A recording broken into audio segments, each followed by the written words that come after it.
Salman for the press review with Solange Mougin. Good to see you, Solange. Hi, Delano. You're starting out with, of course, that football news, France's devastating exit from the Euro 2020s. Yeah, football is everywhere in the French press today, and with a bit of sadness as well.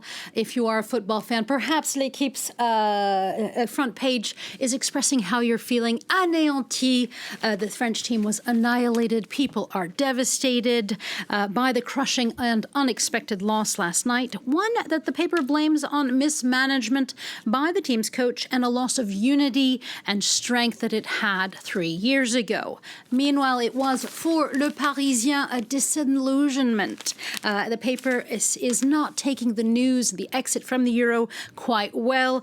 It says Les Bleus, the French national team, did not deserve to move ahead. And they, quote, lost their balance, and they are a disappointment, Le Parisien says, to the nation with its dreams of a collective happiness after so many months of lockdown. It was, for the local paper Midi Libre, une claque, la claque, or a slap in the face, especially for Kylian Mbappe, they say, after his unsuccessful penalty kick. Well, so finger pointing has already begun. But the Swiss papers must be happy, right? Yeah, and especially Swiss illustrator Chapat, he went through his archives and pulled out a cartoon of his from 2007 to show that, quote, the world is upside down and the Eiffel Tower is itty-bitty compared to its Swiss neighbors. Strangely enough, though, the football was not front-page news for Le Temps, the main daily this morning. But the Swiss daily does, Le Temps, say that France's crushing defeat was, quote, a great joy for Swiss sports fans. And it actually tells us as well that this is the first time ever that their national team has made it to the quarterfinals in such a major championship. Now, some papers in France, Solange, are also discussing this past weekend's regional elections. Yeah, and many of them are talking about one man in particular, that is Xavier Bertrand.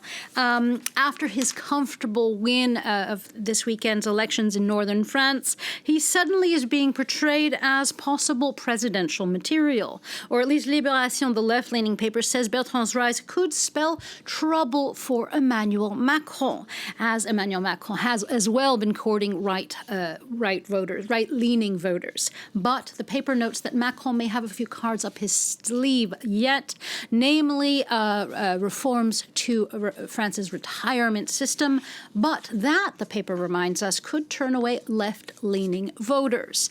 All the same, L'Opinion says this could be Bertrand's moment if he isn't caught up by other candidates. And as their illustrator CAC notes, he's doing all he can to well-oil Excalibur's sword in his attempt to be the chosen one. And already, Courrier International tells us that this may be working, at least from a foreign press point of view. The magazine goes through a number of different viewpoints abroad on Xavier Bertrand, be it the New York Times saying he's got an everyman background that could please, as it is a polar opposite in some ways to Emmanuel Macron's Jupiter image, to El Mundo that notes that there are a number of similarities between the two men, but it does say that both of them are, quote-unquote, sworn enemies. And finally, you have some good environmental news for birds, apparently. Yeah, I have a few tidbits, actually, for you. The first one is a big win for environmental activists and animal activists in France. France's State Council has officially banned bird glue traps. Now, hunters have long fought to keep these traps, saying that it's part of their tradition. But on Monday, it was made official. The inhumane traps are, with a little bit of a nudge from the EU's judicial system as well, they have finally been outlawed. Now, such legislation, The Guardian tells us, may not bring dying bird populations back, but every little step, they say, counts.